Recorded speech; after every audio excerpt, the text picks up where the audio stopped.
Good morning all. Myself is Aparna Kode. As a part of our activity, we are starting with the topic as a software engineer. So, before going to the formal definition of software engineering, I want to introduce some definitions from the computer science as you people are new to the field. So, a computer system is made up of some hardware and the software. These two are the very compulsory, equal and opposite in the action. Equal and opposite in the action. These two very compulsory part for the computer system. So hardware and software. Either hardware is available and software is not installed properly on the machine, the system will not work. And in the same format, if the software is installed but the appropriate hardware is not available, then your system is also not working on the system. So this is the basic diagram for the computer science, how a computer machine is working in the system. So consider here is the user. User is interacting with the different type of input devices or inputting some input, whatever the work is going to be performed, whatever the process is to be expected. That input device, these are the examples of input device. This input is going to be input device is going to be input the input values from the user. So here input device is a mediator or interpreter where user is communicating with the machine. This CPU or this is the purpose of your arithmetic logic unit. Whatever the operations are there, that is going to be performed on the this processing part. So input device is processing something, then the processor or your CPU is going to process, and then the again output devices are attached with the machine. So output devices are again outputting the data, whatever the data is expected by the user, and here the again user's role is there. User is receiving the output from the output device. So flow is again always starting with the user. User through input device inputting the values. The processor is going to be processes. This is the actual machine, that CPU box. And then after performing the processor, output devices are outputting the value, and again user is capturing the values, whatever the expectations are there. So where now my point is here, if keyboard, mouse, all these examples, output devices example as well as your processor, all these are the examples of your hardware. And I am saying that there should be an equal and opposite software is installed on the machine. So what is the role of the software? If I am considering all these are the hardware devices, then what is the role of the software? That we will see. So connect this slide with the previous one. User is interacting with the hardware, okay, for getting the input. From getting the output as well as inputting the input, user is interacting with the hardware. And where is the software? Software is in between the user and the hardware. So if on that particular machine, if hardware is available, the software must be installed, and to communicate with the particular hardware, the user is communicating with the, first of all communicating with the software, and then the input is going to be provided for the hardware. Now why this mediator or interpreter is required? Because user is communicating with the high level language and hardware is operating on the low level language. So high level language cannot be understood by the hardware, and low level language, that is machine level language in the forms of zeros and one, cannot be understood by the user. So this barrier, this language barrier can be solved by the software. So there are two types of software. One is your application software and second one is your system software. So what is the role of these two software? For example, I am working on the MS Word. Okay, something MS Word provides the editor where I can type something, store something, open the specific file. I can add the word art. I can set the margin. I can bold, italic, underline. Some documentation I have performed, and that is the application software. So MS Word, MS Office, Excel, all these different type of editors for the C language, C++ language, all these are the application languages which provides the convenience to the user. So user is interacting with the application software, then that application software is interacting with the system software. See, system software means the role of the system software is efficiency with the hardware. Means for this interpreter, for this mediator who is performing this communication is again divide its complexity or its work into two compartments. One compartment saying focusing on the user and second compartment is focusing on the hardware. Right? So I have written the role of the software as convenience to the very important role is it provides the convenience to the user and it provides the efficiency for the hardware. What type of memory should be required there, what type of different type of devices are compatible over there. For example, I have connected the printer on my machine, the paper is attached, everything is okay, current supply is there, button is on, but still sometimes the printing is not possible. Some error is generated. Why this error is generated? We are saying that the printer is not installed on the machine. Printer is not installed on the machine means hardware is available. The appropriate technical support required by the software is not available over there. Then this communication is not possible. Right? So communication will be convenience of the user means I can just press in the MS Word I can press Control P and the printer will start. How this is performed? Control P means this is convenience to the user. I have given a one shortcut key to the user.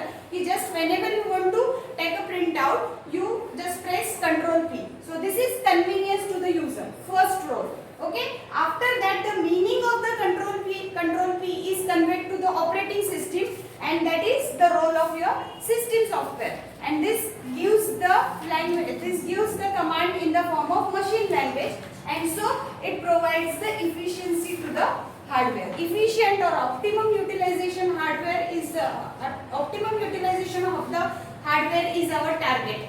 So we have to provide. For example, the meaning of these two sentences. For example, I want to switch on the fan.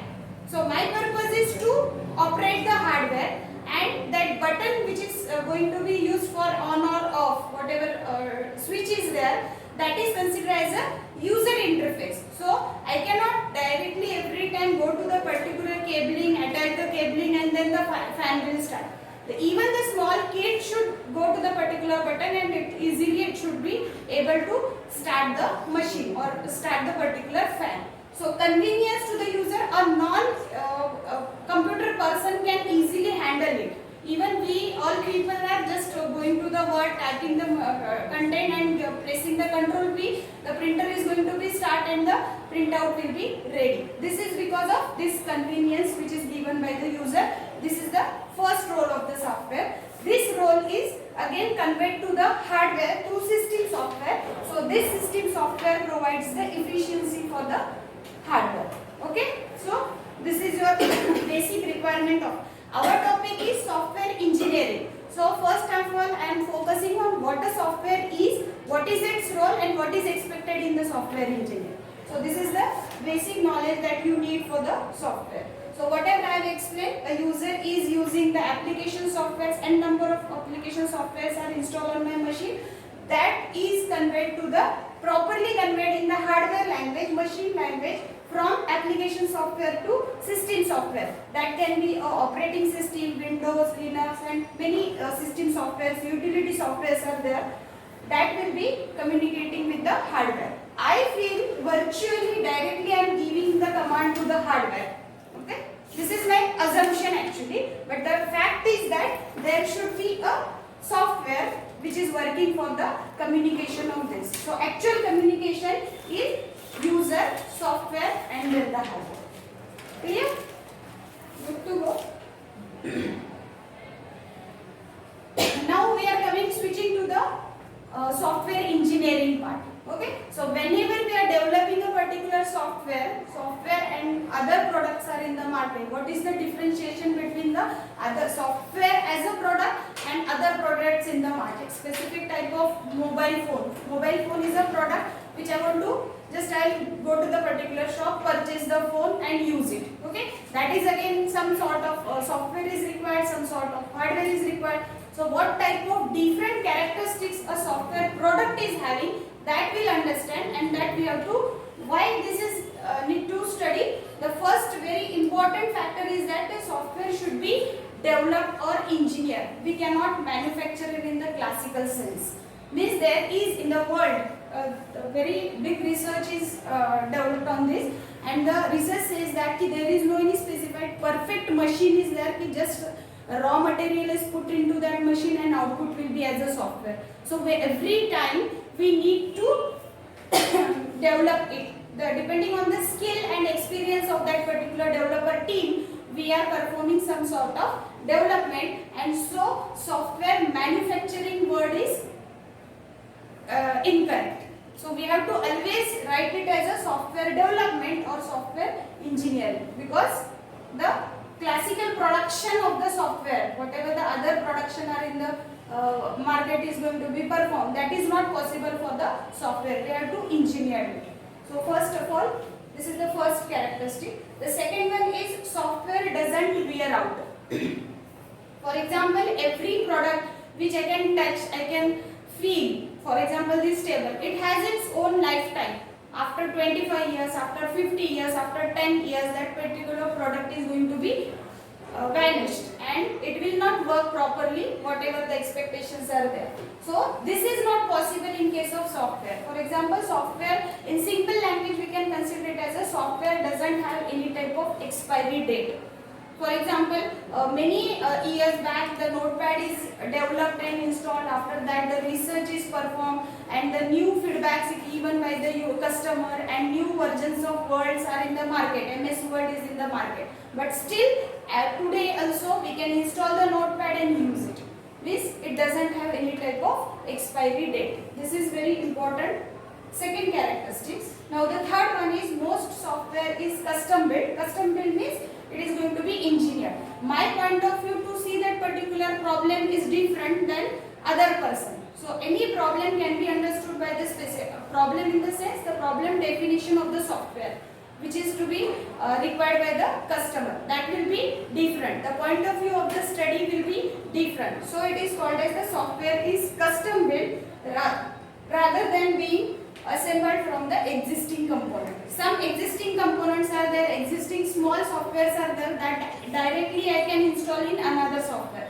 For example, I have studied for the MS Word, I have developed the software, and spell checking of the from the MS Word I can directly use in the MS Excel also, because the logic will be the same, the requirement will be the same. So at that particular time the spell check facility given in the MS Word will be as it is used as a tool or existing component that can be used in the another software. This is possible, but there is no any type of such a machine which accepts some raw material and gives the output as a software. That is not possible. Okay, understood? Fast, slow, boring. Okay. Ma'am, just want to ask one thing. Ma'am, you talked about that wear out part of the software. Ma'am, can you elaborate a little bit on viruses, because viruses is something that affects the software and damages them. So can we relate damages to wear outs? Yes. For example, this one. Your question is related to this one. At that particular moment of time, if virus vanish that particular software or disturb the working of that software, purpose is that that copy only is going to be vanished or disturbed. The fresh copy can be installed from another machine and I can use it. It's a final main copy of that notepad, for example. On my machine it is corrected. What I will do, I will format the machine and again I can install the notepad and start the working. So it doesn't wear out. So we are coming to the formal definition. This is actually our subject to be studied. So formal definition of the software engineering is, this is the application of a systematic, discipline and quantifiable. Very formal and very important definition. The application means here we are applying. What we are applying? We are applying the systematic. Systematic means a very big complex. Software development is a complex task. So we are dividing it into n number of phases. Okay, phase number 1, 2, 3. Some steps are involved. So to reduce the complexity, to reduce the job, complexity of that job, we are dividing into different type of phases. So it is a systematic. the second word here used is it is in the disciplined manner. Discipline means one output from the one phase, first phase will be the input given to the second phase. So it should be in the flow format. A specific type of flow is maintained, and quantifiable, so specific type of quantity is going to be involved for the each and every phase. So after a specific time, I can say to my customer, to my team, that this much of work is finished. 50% of the software development is finished and 50% is left. So I can divide it into n number of quantities. So it is quantifiable. Approach to the development. Development means engineering. The operation. Development means whatever the software development we are performing, that is the approach given for that. The operation means for whatever the operational or technical support is required for the customer, that need to be given by the team. That is also the responsibility of the team.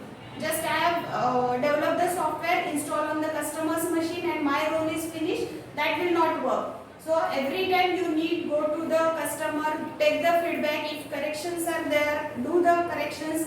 After that, if training is required by the to operate, how to operate it, if any questions are there, that also should be properly answered by the team. So operational, whatever the operational technical support is required, that is need to be.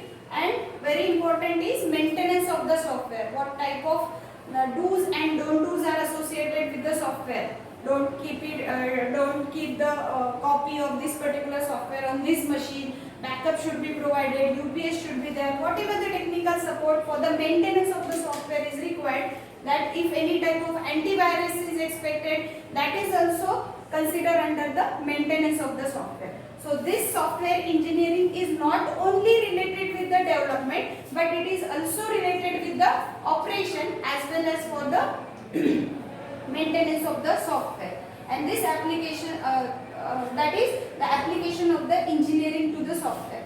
And the study of all these approaches we have discussed in the first step. The study of all these operations is nothing but your software engineering. Is it clear? We are coming to the simple sentences. I have converted the same definition in the simple format. A software development process is orderly. Orderly means phase by phase. After finishing the first phase, we are coming to the second one, then third one. So it should be in the order, and integrated. Integrated means they are related to each other. Directly I cannot jump to the second phase by skipping the first one. That is not possible. It will not work. So it is integrated, means interrelated, and the sequential format of the development process. And it is a collection of various methods, tools, and notation. Some standard notations are defined by the researchers, and that is need to be used in the software development while developing the product. So used for the software development. So study of all these approaches will be considered as a software engineering. So after software engineering, a particular lifetime for that particular software and number of phases are required. We are coming to that particular phase. Before coming to the particular phases, the different type of models are mentioned by the different type of researchers. So I have just given a list for the all these models over here. That is actually not. We are just focusing on the first one. So just have for your information, I am giving the list of the models. This is our very important discussion. The first model developed by the researcher is classical waterfall model. Classical waterfall model. So it is collection of 6 steps, very important SDLC you can consider, software development life cycle. That first model is your, so first step is your feasibility study. After that, see, these blue colors arrow indicates a specific type of meaning. Every time the output from the first phase is going to be giving the input to the second phase. I cannot skip the second phase. The output from the first phase I cannot give to the directly to the third phase. So it should be in the sequential format. It should be in the specific order is given by the researchers, and that we have to fulfill. What is actually purpose of that particular phase, that I am explaining in the next slide. So this is the diagram. Now these black color arrows will indicate कि at a particular time we are at this, for example at the system design, I am not comfortable to design it properly on the paper, then again I have to start from the feasibility study. I cannot proceed for the system coding or further phases. So every time more time on the first step will reduce the time given to the second step, because we have properly defined in the phase 1, so it will be reflected in the next phases. So it should be in the integrated format. So this is the diagram for SDLC. So what is actually expected in the feasibility study? Feasibility study is the system. Here we have to decide. This is the first discussion performed with the customer and the developers team. Whenever problem is found and the customer is saying that I want to develop this is my problem definition and I want to develop the particular software and this is my requirement. So at that particular time the feasibility study is going to be start. What the team, your developer team, what they are performing, they are deciding is system is financially, technically as well as operationally possible or not. Financially means whatever the budget given by the team, that should be fulfilled by the customer, then only we can go for the development. Otherwise if the financial support is not given by the customer, then it is not possible.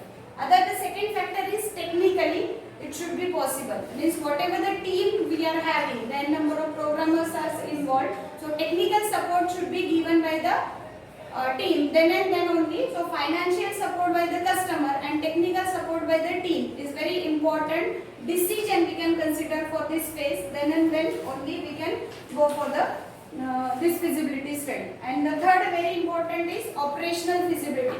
Whatever is going to be developed by the team, that should be easily operated by the user. If not, we are providing some type of training to them. Otherwise or user manual should be provided. They should inform the what type of backup is required, what type of UPS is required, what type of training is required. That is everything is decided in the first phase as feasibility study. So this is the first step. The second, we have to decide what type of input, output and processing is required. How the student, for example, online examination form is there, so how the form should be designed, what type of information they are filling, the authorization, validation, how they are performing. So everything is decided related to the input, output and processing. That we have to decide in the feasibility study. The cost estimation, the financial support means the cost estimation is given by the team, that will be discussed with the customer, and if customer is ready to pay, then and then only will develop the machine, that software. Otherwise the development is not possible. The planning, scheduling and deadlines are discussed. Whatever the depending on the complexity explained by the customer, the team will say कि this much time I will take, and after this particular date I will install the software on your machine and then we can operate on the machine, operate with the software. So that particular date is also going to be decided during the feasibility study. And then if cost is training is required, that cost of the training as well as the user manuals, do's, other resources, if backup is provided, UPS is provided, all those things will be discussed in the feasibility study. This is very important first phase. If the software team, developers team feel that it is possible for the financially possible for the customer, technically possible for the team, and again operationally possible for the users, those are using for the customer, then only the machine can be possible. Otherwise will not discuss the thing. So after, if everything is okay in the feasibility study, the study is completely finished and both the teams are ready to develop the whatever the definitions are given, then we are coming to the second phase as system analysis. In case of system analysis, the specific type of documents are maintained. Whatever is discussed in the feasibility study, that will be on the paper. Everything will be written. It is a type of agreement in between the team and the customer. These are the definitions. This particular I want in that particular software. That is, everything is written on the paper, and then the team is going to be accepted, and that document is called as SRS, System Requirement Specification. This will be a type of agreement which removes the ambiguities in between the customer and the developer. So the machine is online or offline, all the definitions, all the input given by the user as well as by the team, that will be discussed with the customer, and then the product will be finalized over here. The second step in the system analysis is it shows what is to be done.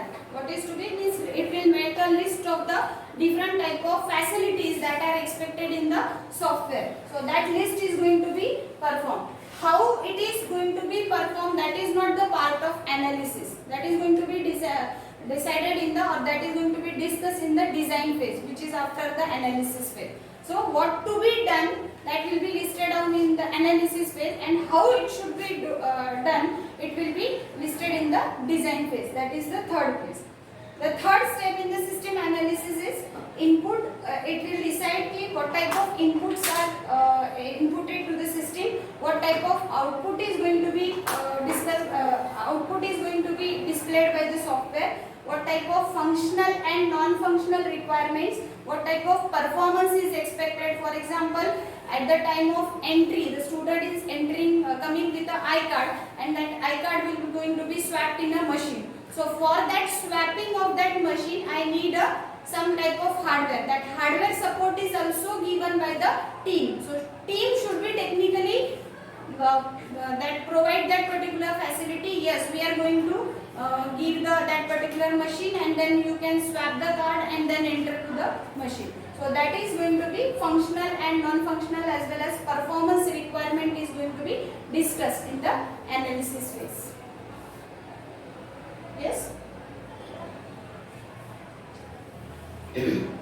So we have written the analysis phase. The third step is whatever is discussed in the analysis phase, that will be drawn on the paper. Till the particular time of this system design, we have not touched with the machine. We are not doing anything on the machine.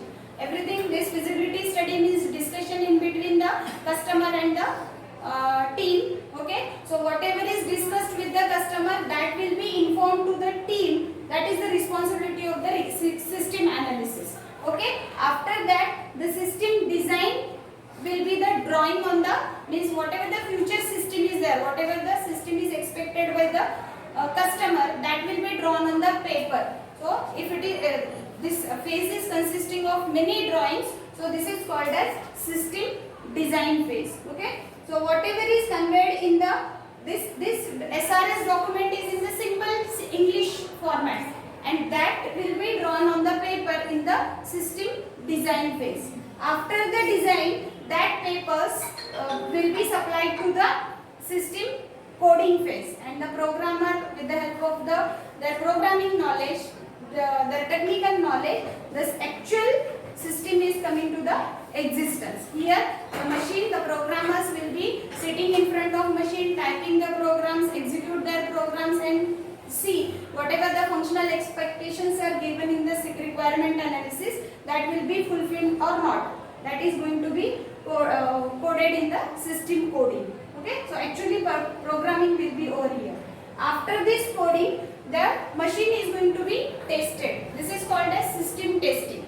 Now here the SRS document which is decided in the analysis phase, that will be tested in the system phase. So whatever is defined by the customer and really it is in the system, the functions are given in the system are fulfilled or not, that will be tested in the machine. If the system fails, means whatever is given in the SRS document, that is not working in the current machine, again we are jumping to the, not we are coming to the coding phase, we are jumping to the feasibility study.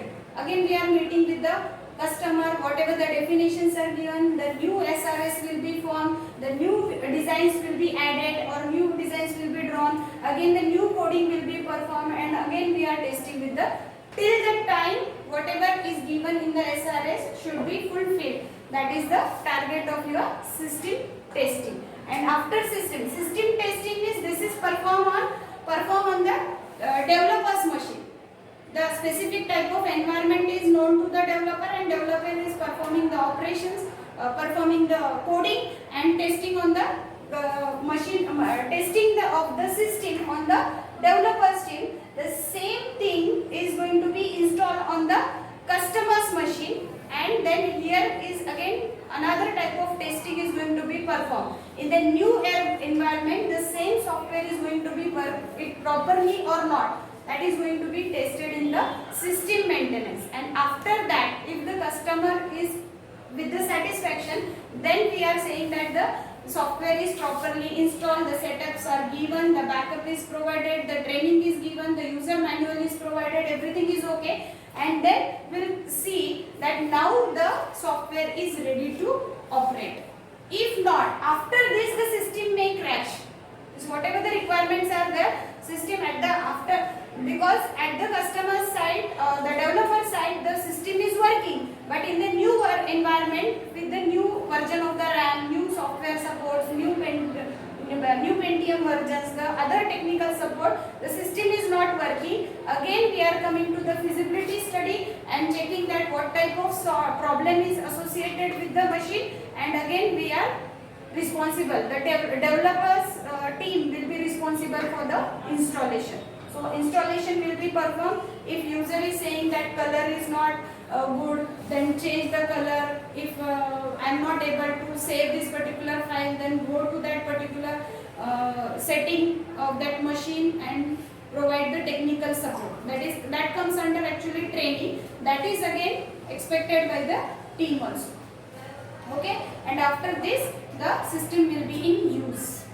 This is the longest phase of the software that we are providing, because after that the software will be in the market and everyone can purchase it, or everyone can, if it is open source, everyone can download, anyone can install, anyone can use it. So this is the longest phase called as system maintenance. Any question? This is your waterfall model. This is very important and first model is. Yes.